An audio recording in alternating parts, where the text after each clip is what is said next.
Senior Counsel Anthony Carmona has been named as the government's official nominee for the 5th President of Trinidad and Tobago. The announcement was made shortly after 6 p.m. today by Prime Minister KAMLA PERSAD-BISSESSAR at the Diplomatic Centre in St. Anne's.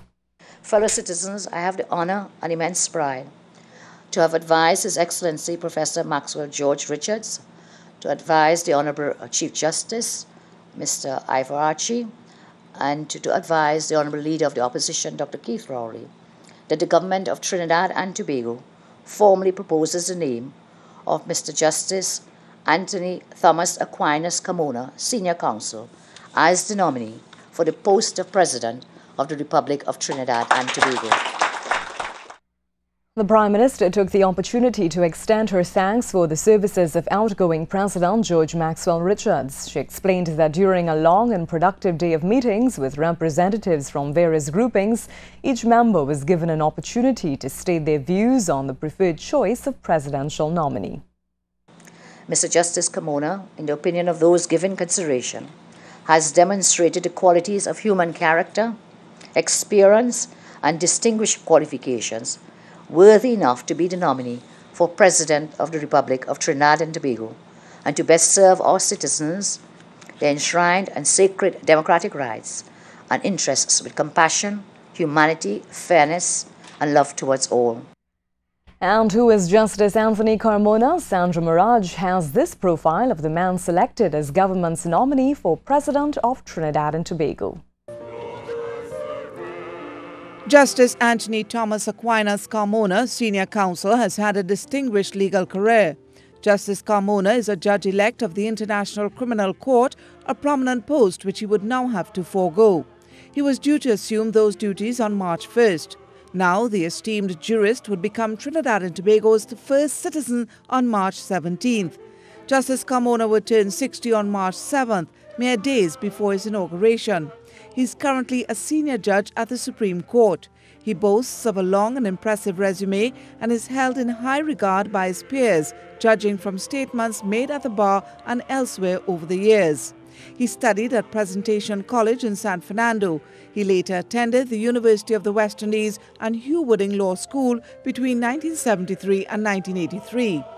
He holds a Bachelor of Arts Honours degree in English and Political Science from Mona, Jamaica, and a Bachelor of Laws Honours degree from Cave Hill, Barbados. In 1989, he became a senior state attorney. From 1994 to 1999, he was, at first, assistant and then deputy director of public prosecutions. He was conferred with senior counsel status in 2000. Justice Carmona served for 4 years as a senior tutor in government and lecturer in the Department of Language and Linguistics at UWI St. Augustine. As a prosecutor, he successfully led the case against then-Magistrate Patrick Jagisar for corruption. Later, he was successful in a matter at the Appeals Court against a Justice of the Peace accused of corruption. Several of the matters in which he was involved are reported in law books. From 2001 to 2004, he was an appeals counsel at the Office of the Prosecutor of the International Criminal Tribunal for the former Yugoslavia in The Hague in the Netherlands. In 2004, Justice Carmona was appointed a High Court judge at the local Supreme Court. Last December 12th, he was elected a judge of the International Criminal Court for a 9-year term.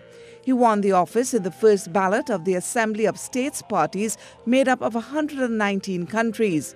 Judges from 18 countries around the world had competed for one of 6 places on the ICC. Justice Carmona was the CARICOM's nominee. Justice Carmona has in recent times been sitting on the bench at the San Fernando Supreme Court. He recently presided over the trial of Marlon King, accused of killing his stepdaughter Amy Anamantoro. Mr. Carmona has served as a member of the Legislative Review Committee and of the National Drug Abuse and Alcohol Program. He is Catholic and a family person. He is known to possess a convivial, down-to-earth personality. Sandra MAHARAJ, C News. Thank you so much for joining us. Welcome to the C Sport Report. And we face a bouncer first ball as the Trinidad and Tobago Cricket Board has come in for some heavy criticism. That's for its handling of the Trinidad and Tobago cricket brand over the years. Former captain DAREN GANGA believes that more could be done to sustain the Red Force's international status now that the regional T20 competition is history. With ease. The regional Caribbean T20 competition might be a thing of the past, however the Red Force TNT cricket team and its global brand should not be as well. So says former captain DAREN GANGA, whose tenure at the helm has helped to make the Red Force a household name. GANGA believes that the TNT cricket team should not be discarded in favour of the Caribbean Premier League, but rather developed and taken to another level. We still have an opportunity to continue building on that brand. We can't just wait on West Indies Cricket Board to organise a regional competition for Trinidad and Tobago to play in and to improve our brand. The landscape is a global landscape, and nothing is stopping the Trinidad and Tobago Cricket Board from having a relationship with another test playing nation and playing against another franchise team and promoting Trinidad and Tobago brand separate and apart from the Caribbean Premier League. GANGA further points out that although the Red Force team is a household name and is very popular around the world, the Trinidad and Tobago board has failed in developing the team's vast potential. All is not lost. I still think we haven't commercialized the brand Trinidad and Tobago. That is something, since 2009, we've built a name for ourselves, and I still see a lot of spectators struggling to get a Trinidad and Tobago t-shirt to show loyalty and support for the team. A Trinidad and Tobago cap, all these things are things that I think the administrators have failed to put in place to support the brand and the cricket that is being played on the field. The TNT Cricket Board is being urged to use the extra time to expand its borders on the world stage. Our administrators need to get up, get out there, use their networking and start forging these sort of relationships, because this is going to continue to build our brand. It is going to provide opportunities for the next generation of Trinidad and Tobago cricketers. It will provide commercial opportunities for us to generate and to make some sort of revenue, and there's nothing to lose. I think we have everything to gain, and we must capitalize on all the hard work that we've put in, as a Trinidad and Tobago cricketing community.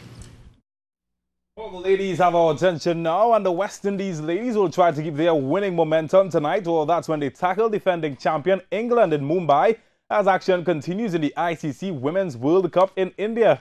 While coming off their biggest ever victory in World Cup play, thrashing Sri Lanka by 209 runs, the Windies ladies are eager to repeat that performance against the English, who need a win to make absolutely certain of advancing to the Super Sixes round after losing to Sri Lanka in their opening game. All four teams in Group A have a victory each, with Tuesday's winners certain of advancing. The West Indies are in pole position to still advance even if they lose to England by virtue of their net run rate, which has skyrocketed in their thrashing of Sri Lanka, whose rate took a hit as well. While the Windies endured a torrid time against the English in their home conditions last year and will be hoping the Indian pitches, which are similar to those in the West Indies, will even things up a bit and give them a chance to avenge some heavy defeats to the English.